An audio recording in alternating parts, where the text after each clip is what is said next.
오늘 은혜 받으실 말씀은 에베소서 4장 31절로 32절 말씀입니다. 에베소서 4장 31절로 32절 말씀 다 같이 합독하시겠습니다. 너희는 모든 악독과 노함과 분냄과 떠드는 것과 비방하는 것을 모든 악의와 함께 버리고 서로 친절하게 하며 불쌍히 여기며 서로 용서하기를 하나님이 그리스도 안에서 너희를 용서하심과 같이 하라. 아멘. 이해와 동정과 사랑과 용서라는 제목으로 은혜를 나누겠습니다. 우리는 어느 곳에 가나 사람들이 나를 이해해 주기를 원합니다. 이해받기를 원합니다. 그러나 나를 이해해 주시는 분은 나의 과거와 현재 삶을 아는 사람입니다. 현재 상태 사는 나만 보고 나를 평론할 수는 없습니다. 과거도 알아주고 현재도 알아줘야 이 사람이 왜 이렇게 행동하는가 이해할 수 있지요. 그리고 이해가 바탕이 되어야 우리가 짐을 서로 나누어 걸머질 수가 있습니다. 이해하지 못하는데 짐을 짊어질 수가 있나요? 서로 이해하기 때문에 짐을 걸머쥐고 동정을 하고 사랑하고 용서할 수 있습니다. 이해와 동정과 사랑과 용서가 없는 경쟁 상태로서의 이웃과 같이 살면 밤낮으로 정죄와 무례와 미움과 심판이 따릅니다. 이해하지 않고 내 편에 서서 이웃을 판단하면 못된 것만 보이고 안 되는 것만 보이고 잘못하는 것만 보이기 때문에 평론하고 비평하고 정죄하고 심판할 수밖에 다른 도리가 없는 것입니다. 게리 체프먼은 사랑의 부부 코칭 대화의 기술에서 진지하게 듣는 것이란 다른 사람이 생각하거나 느끼는 바를 이해하면서 듣는 것이라고 말한 것입니다. 우리가 서로 대화를 할 때 내 편의 이야기만 자꾸 설득하려고 하지 말고 귀를 기울여 다른 사람이 하는 말에 자세히 귀를 기울이고 다른 사람을 이해하는 바탕에서 대화를 해야 진실로 이해가 되는 것입니다. 우리가 누군가와 대화를 나눌 때 그 사람의 처지에서 생각해보고 그 사람의 눈과 귀로 세상을 바라볼 수 있어야 한다는 것입니다. 한 노부부가 40년 동안 해로하다가 정이견 일치가 안 되고 서로 이해가 안 되어서 이혼하기로 작정을 하고 재판관 앞에 나가서 이혼 서류에 서명을 했어요. 그래서 남편이 아내고 하는 말이 40년 우리 살다가 헤어진 마당에 점심이나 한번 같이 먹고 헤어지자. 그래서 점심을 먹으러 갔는데 닭 삶은 것을 주문해서 닭고기를 먹도록 했는데요. 남편은 아주 이제 헤어지는 마당에 한번 선심 쓰겠다고 닭 날개를 찢어가지고서 부인에게 주니까 얼굴이 새빠랗게 노해가지고서 아니 나에게 닭 날개 찢어준다고. 40년 동안 살았으면서 내가 닭 다리 좋아하는 거 아직까지 모르냐고. 그러니까 그 남편은 나는 닭 날개를 참 좋아하고 맛있어 내가 제일 좋아하는 닭 날개를 찢어주었는데 저렇게 화를 내니까 당신 같은 사람하고 살지 못하겠다. 마지막에 서로 고맙다고 말 한마디만 했으면 도로 회복될 수 있잖아요. 40년 동안 살았으니까 서로 통하기만 하면 도로 살 수 있는데도 불구하고 날개와 닭 다리 때문에 이해가 안 되고 불통으로 헤어졌다는 이야기를 읽어본 적이 있습니다. 여러분, 이해라는 것은 남의 사정에 귀를 기울여 이해해야지 내 중심으로 서서 심판하고 판단하면서 이해를 할 수가 없는 것입니다. 상당 전문가인 오재은 교수는 당신 마음을 압니다. 이 한마디를 듣지 못해서 사람들은 외로워하고 과거에 지배받고 고통에 몸을 뜬다고 말한 것입니다. 당신 마음을 압니다. 온갖 이야기를 다 하는 것은 결국 그 말 한마디 들으려고 하는 것입니다. 당신 마음을 내가 이해합니다. 시어머니가 어떻고 시집살이가 어떻고 그 사람 힘으로 고칠 수 없잖아요. 듣는 사람이 참 용합니다. 잘 참았습니다. 당신 마음을 이해합니다. 그 말 한마디 들으려고 그렇게 긴 이야기하는 것입니다. 세월이 어렵고 고통스러운데 신세한탄을 하면 듣는 사람이 뭘 신세한탄을 하고 있어, 용감하게 살지, 다른 사람들도 다 그렇게 사는데, 그렇게 하면 본전도 못 찾고 더 마음에 상처만 입습니다. 그런 말하면 내가 알아요, 이해해요, 참 용합니다, 기왕 참은 짐에 더 참아보시지요. 그러면 자기를 이해해 주기 때문에 용기와 힘이 생기는 것입니다. 종언한 말 한마디로 우리는 용기와 힘을 얻을 있고 절망할 수도 있습니다. 다른 사람 이야기를 들을 때 성급한 판단이나 틀에 박힌 충고를 하기에 앞서 사랑의 마음을 품고 그 사람의 처지와 마음을 헤아려 보아야 합니다. 그럴 때 서로 마음을 나누고 희로 애락을 함께 할 수 있는 것입니다. 첫째로 우리가 항상 겪는 이웃 관계를 한번 알아보십시다. 성경에는 비판하지 말라 그러면 비판받지 않는다고 말하는 것입니다. 근데 사실은 우리가 만나서 이야기해보면 우리 대화의 거의 80% 이상은 비판하는 말을 합니다. 어느 교회에 대해서 이야기하면 그 교회에 대해서 비판하는 말부터 먼저 합니다. 어느 사람에 대해서 말해도 비판하는 말을 먼저 하는 것입니다. 우리가 항상 비판하기 때문에 상대방도 의뢰의 우리에게 비판을 하고 갈등을 가져오는 것입니다. 마태복음 7장 1절로 5절에 비판을 받지 아니하려거든 비판하지 말라. 너희가 비판하는 그 비판으로 너희가 비판을 받을 것이요 너희가 헤아리는 그 헤아림으로 너희 헤아림을 받을 것이니라. 어찌하여 형제의 눈 속에 있는 티는 보고 내 눈 속에 있는 들보는 깨닫지 못하느냐. 보라, 내 눈 속에 들보가 있는데 어찌하여 형제에게 말하기를 나로 내 눈 속에 있는 티를 빼게 하라 했느냐. 외식하는 자여, 먼저 내 눈 속에서 들보를 빼어라. 그 후에 밝히 보고 형제의 눈 속에서 티를 빼리라. 만일 제가 이 말을 했다면 오늘 당장 또 비평받을 것입니다. 이 말은 제 말이 아니에요. 예수님 말씀이에요. 여러분, 비평을 할 수 없는 처지에 있는 절대적인 선인 예수님이 하신 말씀인 것을 귀를 기울여야 되는 것입니다. 누가복음 6장 37절로 38절에 비판하지 말라 그리하면 너희가 비판을 받지 않을 것이요 정죄하지 말라 그리하면 너희가 정죄를 받지 않을 것이요 용서하라 그리하면 너희가 용서를 받을 것이요 주라 그리하면 너희에게 줄 것이니 곧 후회되어 누르고 흔들어 넘치도록 하여 너희에게 안겨주리라. 너희가 헤아리는 그 헤아림으로 너희도 헤아림을 도로 받을 것이라고 말하고 있는 것입니다. 인생을 살면서 정죄를 받지 않으려면 남을 정죄하지 말아야 됩니다. 자꾸 잘못했다고 결점만 보고 정죄를 하면은 그 사람이 돌아서서 칭찬할 택이 있습니까? 같이 결점을 찾고 정죄합니다. 이 세상에 결점이 없는 사람이 없고 허물이 없는 사람이 없으니 그것을 지적하기 시작하면 나중에는 서로 핥히고 찢고 물고 싸우는 도리밖에 없는 것입니다. 예수님께서 하신 말씀이 언제나 우리 마음속에 메아리 쳐야 되는 것입니다.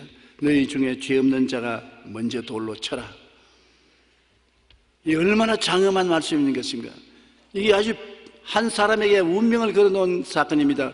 성전뜰에서 예수님 말씀 가르칠 때 바리새교인 사두개인이 가늠하다가 현장에 잡힌 여자를 끌고 와서 예수님 발 앞에 꿇어앉혀놓고 손에 돌을 들고 선생님, 모세 율법에는 가늠하다가 잡힌 자는 돌로 쳐 죽이라 했는데 이 여자가 가늠하다가 현장에서 잡혔습니다.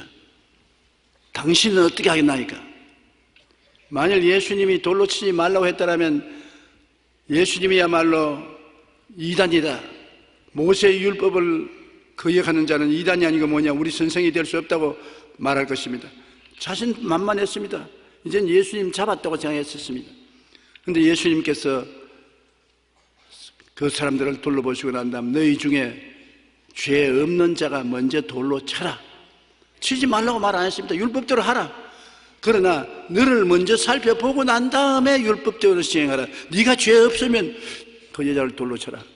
그리고 예수님이 허리를 숙여서 손가락으로 글을 씁니다. 그 사람들이 몰래 감추인 죄악을 다 들춰내 놓습니다.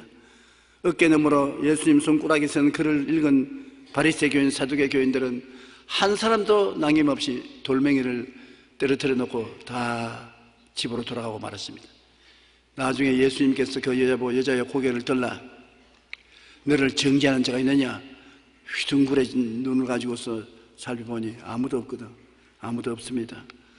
그때 예수님께서 말씀하기를 나도 너를 정죄하지 아니하노니 가서 다시는 죄를 범하지 말라. 이 말씀을 우리가 늘 기억해야 됩니다. 우리가 사람들을 정죄하려고 할 때 먼저 내가 이 사람을 정죄할 만큼 깨끗하냐? 내가 죄가 없으면 정죄할 수 있다. 내가 죄가 있으면 어떻게 이 사람을 정죄하겠는가? 내가 그 사람을 정죄하면 하늘에 계신 하나님께서 나를 정죄하기 시작할 것입니다. 그러므로 우리가 정말로 정죄하지 아니하면 정죄받지 않는다는 주의 말씀을 깊이 기억해야 될 것입니다. 그리고 성경은 말씀하기를 용서받기 위해서는 용서해야 용서를 받는다는 것입니다. 내만 자꾸 하나님 내 죄를 용서해 주십시오. 우리는 늘 노래 삼아 그 기도합니다. 하나님 내 죄를 용서해 주십시오. 미워했습니다. 거짓말했습니다. 뚝질했습니다. 방탕했습니다. 온갖 죄를 다 고백합니다. 그리고 용서받았다고 털털 털고 일어나는 것입니다. 그러나 하나님께서는 제일 먼저 내가 하나님께 용서받기 전에 나에게 죄 지은 자를 용서해 주어야 되는 것입니다. 내가 미워하고 내가 심판하고 내가 원한을 갖고 있는 사람을 먼저 놓아줘야 된다는 것입니다. 마가복음 11장 25절에 서서 기도할 때 아무에게나 혐의가 있거든 용서하라. 그리하여 하늘에 계신 너희 아버지께서도 너희 허물을 사하여 주시리라. 용서하고 허물을 사함 받고 하나님과 막힌 담이 사라지고 난 다음에 기도하라. 용서해 주지 않은 마음을 가지고 아무리 기도해봤자 하나님께서 응답할 수 있는 처지에 있지 못하다는 것을 말씀하고 있는 것입니다. 에베소 4장 31절로 32절에 너희는 모든 악독과 노함과 분냄과 떠드는 것과 비방하는 것을 모든 악의와 함께 버리고 서로 친절하게 하며 불쌍히 여기며 서로 용서하기를 하나님이 그리스도 안에서 너희를 용서하신 것 같이 하라. 하나님은 그리스도 안에서 우리의 그 많은 죄를 용서해 주셨는데 그처럼 우리도 이웃을 용서하라고 성경은 말씀하고 있는 것입니다. 그리고 우리가 서로 이해하고 동정하고 사랑하고 살기 위해서는 비평하지 말아야 되는 것입니다. 비평과 정죄는 화평을 무너뜨리고 분열과 다툼을 가져오는 것입니다. 야고보서 4장 14절로 16절에 너희 마음에 독한 시기와 다툼이 있으면 자랑하지 말라. 진리를 거슬려 거짓말하지 말라. 이러한 지혜는 위로부터 내려온 것이 아니요 땅 위의 것이요 정욕의 것이요 귀신의 것이니 시기와 다툼이 있는 곳에는 혼란과 모든 악한 일이 있습니다. 우리가 마음속에 시기와 다툼이 있으면 이것은 하나님이 주신 것이 아니라 귀신이 주는 것이라고 말했습니다. 우리 마음속에 이웃을 시기하고 질투하고 흠을 잡고 비평하면 내가 정의로운 사람이니까 나는 정의 편에 서 있다고 생각하는데 성경은 그렇게 말하지 않고 바로 너는 속았다. 귀신의 짓을 너가 하고 있다고 말하는 것입니다. 그만큼 우리는 우리 자신이 정의 편에 서 있다고 생각하나 여러분 실제는 귀신에게 속은 일이 될 것입니다. 요사이 정의가 무엇이냐는 토론이 활발하게 진행되고 있는 것입니다. 정의, 사람들마다 정의가 자기가 정의롭다는 것입니다. 부자는 부자 편에 서서 자기들의 생각이 정의롭다고 합니다. 노동자는 노동자 편에 서서 자기가 정의롭다고 말하는 것입니다. 교회는 교회가 선 입장에서 우리가 정의롭다고 말합니다. 안 믿는 사람은 자기들이 정의롭다고 말합니다. 정의가 무엇입니까? 하나님의 말씀에 선 것이 우리는 정의라고 확신한 건데 그 하나님의 말씀이 십자가를 걸머지지 않은 정의는 정의가 될 수 없습니다. 십자가의 사랑이 없는 정의가 무슨 정의가 되는 것입니까? 내가 십자가를 걸머지고 저 사람의 고통과 괴로움을 이해하고 동정하고 사랑하면서 정의를 실천할 때 그게 진짜 정의가 되는 것입니다. 십자가 없는 정의는 폭력입니다. 자기 정의를 시행하겠다고 일방적으로 나오는 것은 폭력이지요. 그러므로 정의가 서려면 십자가를 걸머지고 정의를 실천해야 되는 것입니다. 예수님이 말씀하는 정의가 항상 올바른 것은 예수님은 십자가를 걸머지고 정의를 실천한 것입니다. 우리를 위해서 고통을 감당하면서 정의를 실천한 것입니다. 그러므로 우리는 독한 시기와 다툼을 하면서 자랑합니다. 자, 내가 정의를 실천한다. 성경은 말하기를 그것은 귀신의 것이니 시기와 다툼이 있는 것에는 혼란과 모든 악한 일이 있습니다. 정의가 아니라 귀신 것이라고 말한 것입니다. 향나무와 같은 의인이라는 말이 있습니다. 프랑스의 화가 조르주 루오는 예수님 모습을 여러 판화로 완성하여 작품마다 특이한 제목을 붙였습니다. 그 중에 의인은 향나무처럼 자신을 치는 도끼의 향을 바른다는 제목을 붙인 작품이 있는 것입니다. 백향목은 수목의 왕으로서 장엄한 수목으로 보기에도 감탄스러웠지만 향이 많은 나무입니다. 새벽 이슬을 먹고 자란다는 속담이 있는 나무인데 도끼로서 그 나무를 찍으면 도끼날에 향이 묻어서 아주 도끼날조차 향기롭게 된다는 것입니다. 그러므로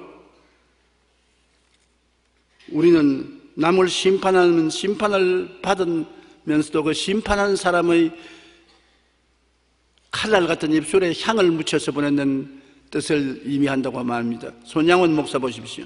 손양원 목사의 생활이 향기가 나되 보통 향기가 나지 않습니다. 왜냐? 예수 순천 반란 사건 때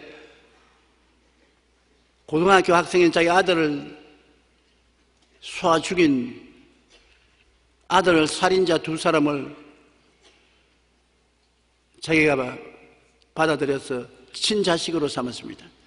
자기 아들을 총으로 쏴 죽인 두 사람을 자식으로 양자로 받아들여서 훌륭하게 길러냈었습니다. 쉽게 생각할 수 없습니다. 저는 여러 번 손양원 목사님의 생애를 생각했었습니다. 나는 그분 만나본 적도 없고 그분 설교를 직접 들은 적도 없지만 그분 이름에 향기가 납니다. 그리스도의 사랑을 본받지 않고는 내 자식을 죽인 원수를 자식으로 입적해서 키울 수가 없는 것입니다. 자신을 찍는 도끼날에 향을 발라주는 삶을 사신 예수님은 마태복음 5장 44절에 너희 원수를 사랑하며 너희를 박해하는 자를 위하여 기도하라 말씀하셨습니다. 원수를 사랑하고 너를 박해하는 자를 위해서 기도하라. 이것은 정말 도끼날에 향을 발라주는 것입니다. 예수님은 원수의 손에서 박해를 당하고 십자가에 못 박혀 죽으면서도 저들을 축복해 주신 것입니다. 비평과 정죄는 화평을 무너뜨리고 분열과 다툼을 가져옵니다. 사랑은 허다한 허물을 덮을 뿐 아니라 사랑의 향기로 자신을 치는 상대방에게 사랑의 향기를 더해주는 것입니다. 사랑은 허다한 허물을 덮는다. 허물을 덜치워내는 것이 사랑이 아닙니다. 허다한 허물을 덮어주고 사랑을 베풀면 그 행동에 향기가 따라가는 것입니다. 사람들은 그 향기를 맡고 예수 그리스도를 믿고 나오는 것입니다. 둘째로 죄인 클럽인 교회에 대해서 우리가 깊이 생각해야 되는 것입니다. 사람들이 교회에 대한 잘못된 이해를 가지고 있기 때문에 교회를 비평하는 것입니다. 뭐냐면 교회는 의인들이 모이는 곳이다. 그런데 그 교회에 왜 죄인들이 저렇게 많으냐? 잘못된 교회다. 교회는 의인들이 모이는 곳이라고 생각하는 것이 잘못된 이해인 것입니다. 교회는 죄인들이 모인 집단인 것입니다. 누가복음 5장 32절에 내가 의인을 부르러 온 것이 아니요 죄인을 불러 회개시키러 왔노라. 교회에 예수님이 와 계신다고 하는데 너희 두세 사람이 내 이름으로 모인 곳에 나도 너희 가운데 있겠다. 이 자리에 예수님이 계십니다. 왜 계시느냐? 죄인이 있기 때문에 와 계신다고 합니다. 의인이 있는 곳에 예수님이 오실 필요가 없지 않습니까?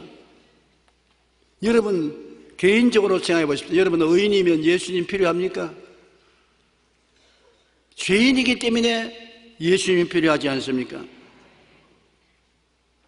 또 잘못된 판단은 교회는 거룩한 사람들의 모임이라는 것입니다.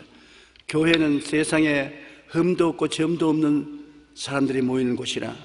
그런데 실제 보면 교회는 불의, 추악, 탐욕, 악의가 가득한 사람들이 많고 시기, 살인, 분쟁, 사기, 악독이 가득한 자들이 모이고 수군수군하는 자요, 비방하는 자요.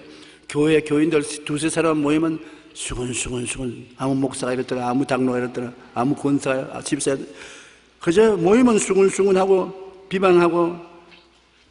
무슨 교회가 이런 교회냐? 바로 교회는 그런 곳입니다. 왜냐? 하나님께서는 세상에 허물 많고 더러운 사람들을 가운데 오셔서 허물을 벗겨주고 더러운 것을 씻어주고 변화시키러 주님이 오시는데, 변화받지 못한 사람이 모인 곳이 교회인 것입니다. 아예 빨래 다 해서 깨끗한 옷을 입은 사람 가운데 빨래꾼이 가서 무슨 소용이 있습니까? 예수님은 빨래꾼입니다. 더러운 옷을 입고 추하고 냄새나는 것 다 빨아주고 씻어주고 깨끗하게 해주는 곳입니다. 교회는 씻음이 필요한 사람들이 모이는 곳이 교회인 것입니다. 교회는 사랑의 공동체인데 저렇게 사랑이 없는 냉정한 교회가 있을 수 있냐? 사랑의 공동체가 되어가는 것이 교회지, 현재 사랑의 공동체가 되어 있지는 않습니다. 교회 오면 성령의 역사로 말미암아 사랑을 하도록 강요를 당하고 변화를 받게 되지요. 그러나 교회는 사랑이 넘쳐나고 사랑의 불꽃 가운데 모인 곳이라고 생각하는 것은 너무 교회를 잘못 본 것입니다. 어느 수도사가 죄를 지어 그를 심판하기 위해서 교회 지도자들이 모였습니다. 그들은 의논 끝에 그들의 스승인 모세 아빠에게 시시비비를 관리해달라고 청하기로 했습니다. 모세 아빠는 그 당시에 가장 위대한 스승이었습니다. 그런데 심판한 자리에 스승이 오셔서 참석하기를 아무리 요청해도 거부를 해요. 그러나 교회 지도자들이 계속 사람을 보내어서 간곡히 청하자 모세 아빠는 할 수 없이 참석하겠다고 말씀했는데, 참석을 하는데 보니까 큰 마대기 포에 구멍을 뚫고 모래를 잔뜩 채워서 어깨에 걸머쥐고 있는데 모래가 줄줄줄줄줄 흐르거든요.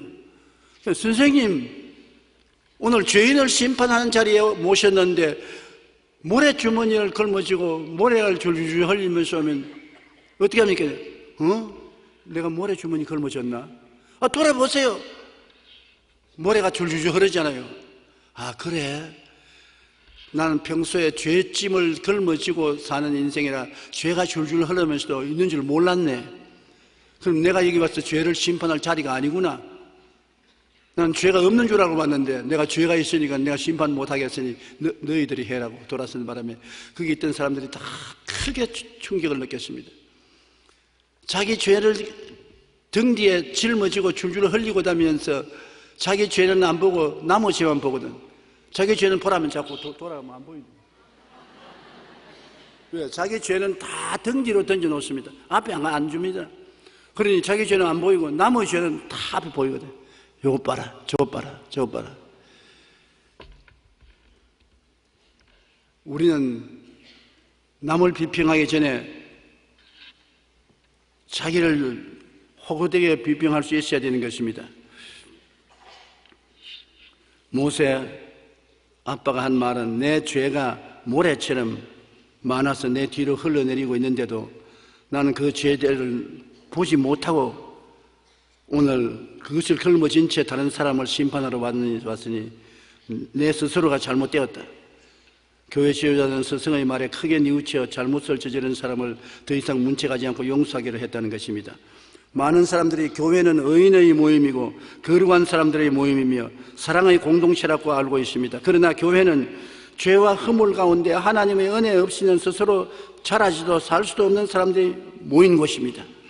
불구자들이 모인 것이에요. 영적 불구자, 정신적인 불구자, 육체적으로 병든 자, 생활의 불구자들이 모인 곳이 교회인 것입니다. 건강한 사람은 어머니 쓸데없는데 왜 병원에 말아 와요?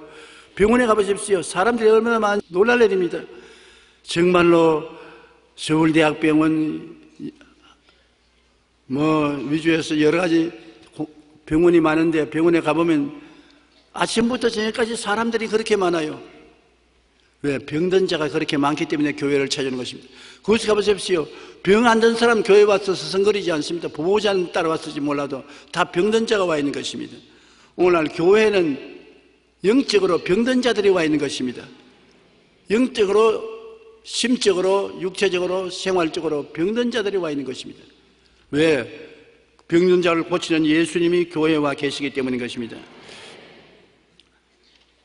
하나님 은혜 없이는 살 수 없는 자들이 모인 것이 교회지요.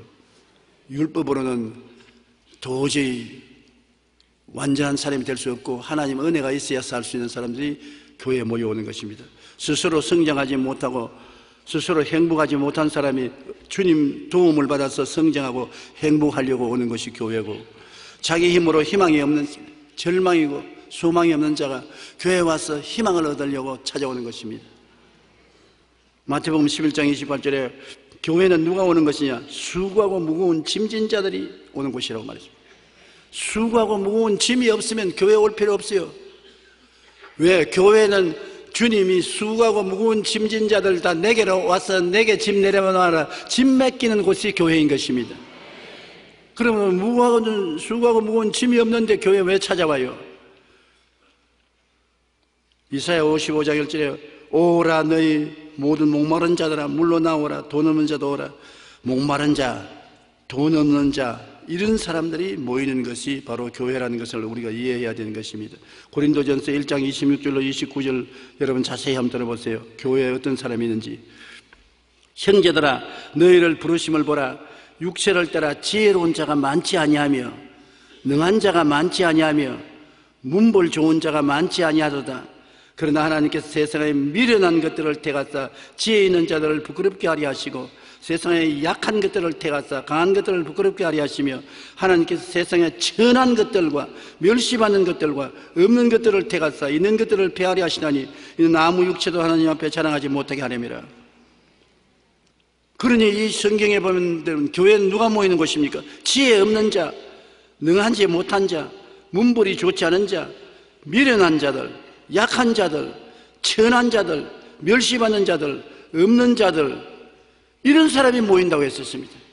그러니까 교회가 여러분 빛나고 아름다울 수 없지요. 왜 오느냐? 하나님께서 이러한 사람들을 변화시키겠다고 말씀하시고 계신 것입니다. 항상 그대로 남아있는 것이 아닙니다. 그런 사람들을 변화시켜서 아름답게 만들어서 다시 세상으로 내어보내시고 또 그런 사람들을 모아놓고 또 변화시켜서 또 내어보내는, 교회는 치료받아 건강하게 만들어서 내보내는 처소인 것입니다. 인간을 뜯어 고치고 변화시키는 처소가 교회라는 것을 알아야 되는 것입니다. 어두움에 처한 자가 교회에 와서 빛을 찾고 심신에 병든 자가 교회에 와서 치료를 얻는 곳입니다. 성령께서 역사하는 것도 공허하고 혼돈하며 흑암의 깊은 위에 있는 곳에 성령이 운행한 데 있습니다. 꽉 들어차고 질서정연하고 모든 것이 알찬 곳에 성령이 역사하지 않는다고 하셨습니다. 성령은 공허하고 혼돈하고 흑암의 깊은 위에 있는 곳에 운행하신다. 왜? 새로운 세계를 만들어주기 위해서. 여러분, 나는 마음이 공허하고 나는 혼돈하고 마음이 흑암의 기쁨이 있고 너무 답답합니다. 우리 집도 우리 생활도 엉망입니다. 그러면 성령님을 모셔드리십시오. 찾아옵니다. 그런데 성령님을 인정하고 환영하고 모시도록 의지하면 성령이 오셔서 기꺼이 창세기적 역사를 베풀어서 새로운 세계를 만들어 주시는 것입니다. 오늘날 우리들은 예수님도 모자란 사람들 가운데 와 계신 것을 알아야 됩니다. 예수님은 가난한 곳에 복음을 전하고 오시고 포로된 자에게 자유를 주시기 위해서 오시고 눈먼 자에게 다시 보기함을 주시려고 오시고 눌린 자에게 자유를 주시려고 오시고 율법의 노예가 된 자에게 은혜를 주시려고 오신다고 말하셨습니다. 그러므로 예수님은 문제 가운데 와 계신 것입니다. 가난한 사람 가운데 예수님이 와 계십니다. 문제가 있어 죄와 저주, 절망과 죽음에 포로된 자에게 와 계시고 안 못 보는 사람 가운데 예수님이 와 계시고 짓눌려서 스트레스에 걸려서 좌절과 절망에 걸린 사람에게 예수님이 와 계시고 율법의 노예된 자에게 은혜를 주시기 위해서 예수님이 와 계신 것입니다. 예수님은 어느 곳이나 자유를 주기 위해서, 해방을 주기 위해서, 생명을 주기 위해서 오신 것입니다. 요한복음 10장 9절로 10절에 내가 문이니 누구든지 나로 말미암아 들어가면 구원을 받고 또는 들어오며 나오며 꼴을 얻으리라. 내가 온 것은 양으로 생명을 얻게 하고 더 풍성히 얻게 하려 왔노라. 주님이 유일하게 우리가 생명을 얻게 넘치게 얻는 처소로 들어가는 문이 되시는 것입니다. 예수님이 문으로 인도해 주겠다고 말씀 안 했습니다. 예수님이 문이신 것입니다. 예수님을 구주로 모시고 그 이름을 부르면 여러분은 생명의 처소에 들어오게 된 것입니다. 여러분 강하고 담대하게 주님께 생명을 구하시기 바랍니다. 셋째로 십자가와 나의 관계를 우리가 생각해 봐야 되는 것입니다. 십자가와 나는 무슨 관계가 있습니까? 이번 주간은 예수님이 십자가를 걸머진 주간인 것입니다. 십자가와 내가 어떤 관계가 있느냐? 나는 죄로 항상 더러워지고 항상 어두움의 종이 되고 삽니다. 이 세상에 전부 죄 없고 의로운 생활을 하는 사람이 누가 있습니까? 예수를 믿고 구원을 받고 난 다음에 교회에 들어와서 예배 드릴 때는 참 거룩하고 깨끗하고 감사하고 찬양하다가 교회 밖으로 나가면 자식도 모르는 사이에 그만 세상에서 다시 죄를 짓게 되고 어두운 얼굴을 갖고 욕을 하게 되고 거짓말하게 되고 세상에 물들게 되는 것입니다. 죄로 항상 더러워지고 항상 어두움의 종이 되는데 예수 믿는 자와 안 믿는 자가 뭐가 다르냐? 항상 예수 믿는 자는 씻음을 받고 변화를 받는 근원을 모시고 있는 것입니다. 나를 씻겨주시는 십자가 보혈, 나를 밝히시는 십자가, 평생에 내가 늘 안고 의지하고 있는 십자가가 있기 때문에 그것이 믿는 자와 안 믿는 자가 다른 것입니다. 안 믿는 자는 죄악 가운데 빠져서 허덕이며 헤어나올 도리가 없어요. 죄를 짓고 불의하고 추악하고 버림을 받아야 마땅한 죄악 속에서 헤어나올 도리가 없어요. 그러나 예수 믿는 사람은 십자가를 끌어안고 있기 때문에 또 회개하고 또 변화를 받고 또 회개하고 또 변화받고 십자가를 의지하고 나날이 변화를 받고 조금씩 달라지는 삶을 살 수 있는 것이 십자가인 것입니다. 그러므로 십자가는 항상 내가 가슴에 품고 살아야 될 하나님의 은총인 것입니다. 요한복음 19장 30절에 예수께서 신 포도주를 받으신 후에 이르시되 다 이루었다 하시고 머리를 숙이고 영원히 떠나가시니라. 여러분 십자가에서 예수님이 다 이루어 놓으신 것입니다. 여러분의 죄도 일평생 죄를 다 청산했습니다. 더러움도 다 씻었습니다. 질병도 다 청산했습니다. 저주도 다 청산하고 사망과 음부도 다 청산했습니다. 예수님이 다 이루었다. 이제 나는 너희 것이다. 여러분 예수님이 자기 자신을 우리에게 선물로 내어주셨는데 이 예수님은 우리가 십자가를 통해서 끌어안는 것입니다. 우리가 예수 죽은 것을 항상 몸에 짊어지면 예수의 생명도 우리 몸에 나타나게 하렵니다. 십자가에 죽은 예수 그리스도를 항상 끌어안고 있으면 그 십자가를 통해서 항상 우리에게 용서가 다가오고 거룩함이 다가오고 치료가 다가오고 축복이 다가오고 영생복락이 다가오기 때문에 십자가는 항상 내가 끼고 사는 필요 불가결한 하나님의 축복인 것을 우리가 알아야 되는 것입니다. 그러므로 고린도후서 5장 11절 누구든지 그리스도 안에 있으면 새로운 피조물이라 이전 것은 지나갔으니 보라 새 것이 되었도다. 우리가 매일같이 조금씩 새 것이 되는 것입니다. 하루아침에 자고 나니까 완전히 새 것이 되었다. 거짓말입니다. 예수 믿는다면서 별 볼 일 없이 지나내나? 아닙니다. 예수 믿는 사람은 그 가슴 속에 십자가가 있어서 변화받을 수밖에 없습니다. 예수님이 십자가에서 나를 짊어지시고 십자가를 통하여 성령이 운행하시기 때문에 사람들 눈에 안 보이는 것 같지만은 변화를 받는 것입니다. 세월이 흘러가면 우리는 조금씩 변화받아 그리스도의 형상을 닮아가는 사람이 되어가는 것입니다. 십자가 이외에 그러므로 우리는 자랑할 것이 없습니다. 이 세상에 우리의 행위를 자랑할 수 없고 율법을 자랑할 수 없고 지식을 자랑할 수 없습니다. 빌립보 2장 6절로 8절에 그는 근본 하나님의 본체시나 하나님과 동등됨을 취할 것으로 여기지 아니하시고 오히려 자기를 비워 종의 형체를 가지사 사람들과 같이 되셨고 사람의 모양으로 나타나서 자기를 낮추셔 죽기까지 복종하셨으니 곧 십자가에 죽으심이라. 십자가에서 하나님의 뜻을 따라 죽기까지 복종해서 여러분을 청산해 주신 것입니다. 하나님은 예수님을 보내신 것은 여러분 옛사람을 청산하고 그리스도 안에서 새 사람을 만들기 위해서 그렇게 하신 것입니다. 그러기 위해서 주님은 끝까지 십자가를 참으신 것입니다. 마귀는 십자가에서 예수님이 못 참고 내려오기를 원하는 것입니다. 너무 고통을 주므로 더 이상 참을 수가 없어서 하나님이여 어찌하여 나를 버리시나이까? 나는 이제 더 못 참겠습니다. 내려와야 되겠습니다. 그래서 대속을 중도에서 포기하게 만들려고 하는 것입니다. 그러면 여러분 우리는 영원히 마귀의 종으로 남아있고 해방을 얻을 수 없습니다. 마귀는 그렇게 하려고 했는데 예수님은 그 고통을 끝까지 참으셨습니다. 죽기까지 복종했습니다. 십자가의 죽으심으로 말미암아 다 이루었다. 우리 해방을 주신 것입니다. 갈라디아서 5장 1절에 그러므로 그리스도께서 우리로 자유케 하려고 자유를 주었은즉 그러므로 믿음의 굳세게 서서 다시는 종의 멍에를 매지 마라. 죄의 종의 멍도 허물도 질병도 저주도 절망도 죽음도 종의 멍에를 매지 마라. 멍에는 여러분 꺾어버려야 되는 것입니다. 갈라디아서 6장 14절에 내게는 우리 주 예수 그리스도의 십자가 외에 결코 자랑할 것이 없으니 그리스도로 말미암아 세상이 나를 대하여 십자가에 못 박이고 내가 또한 세상에 대하여 그러하느냐. 그러므로 우리는 십자가밖에 의지할 것이 없습니다. 내가 십자가에 옛사람이 못 박이고 예수님은 십자가를 통하여 나 새 사람을 만들어 주시고 십자가에서 나의 연약함을 담당하신 주님만이 나의 힘이 되시는 것입니다. 십자가만이 주님께서 진실로 나를 이해하시고 동정하시고 용서하시고 사랑하는 처소가 십자가인 것입니다. 십자가 벗어나면 율법에 있어서는 이해도 동정도 용서도 사랑도 없는 준응한 심판밖에 없는 것입니다. 오늘 십자가를 끌어안으면 죄를 지었음에도 불구하고 못났음에도 불구하고 버림을 받아야 마땅함에도 불구하고 죄 지은 그대로 못난 그대로 병든 그대로 주님이 끌어안아 주시는 것입니다. 그러고는 변화를 가져오기 시작하는 것입니다. 병자보고 병고침 받고 난 다음 교회 오너라, 그렇게 하지 않습니다. 죄인을 보고 죄 다 청산하고 깨끗하게 되어서 교회 오너라, 허물 많은 사람 보고 허물 다 벗어버리고 담배 다 끊고 술도 끊고 세속 다 벗어버리고 깨끗하게 돼서 오너라. 그렇게 하면 교회 올 사람 누가 있습니까?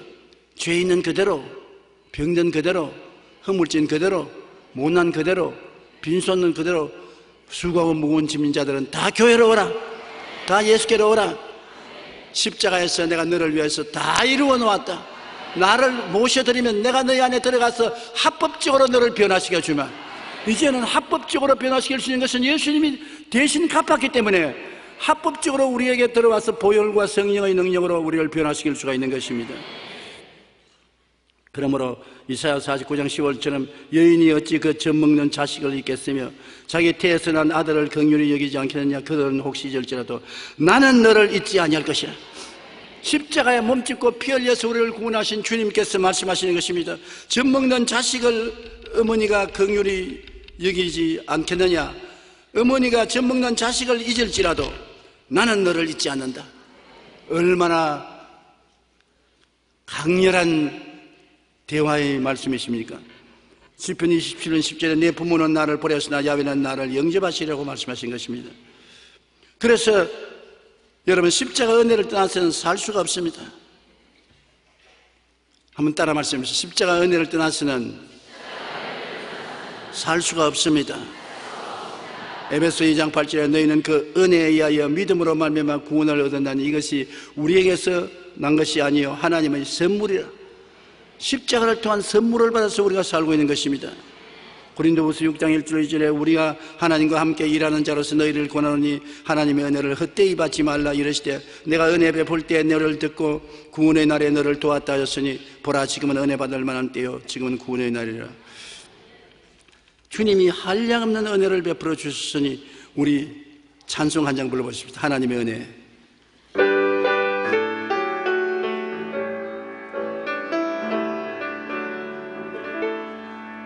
나를 지으시리라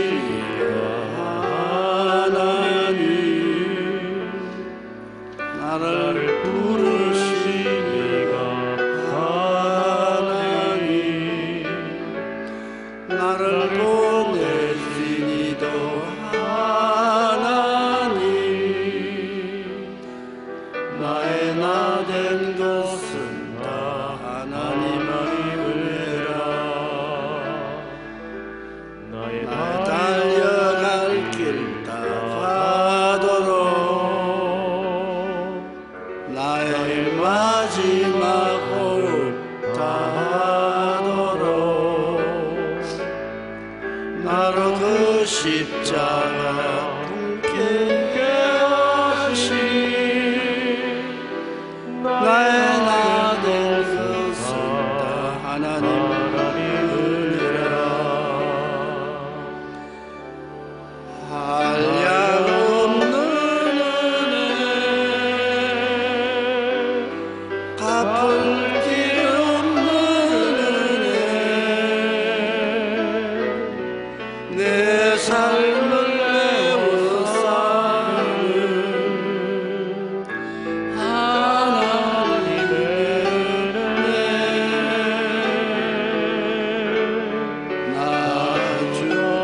하나님 은혜 없이 살 수 없지 않아요?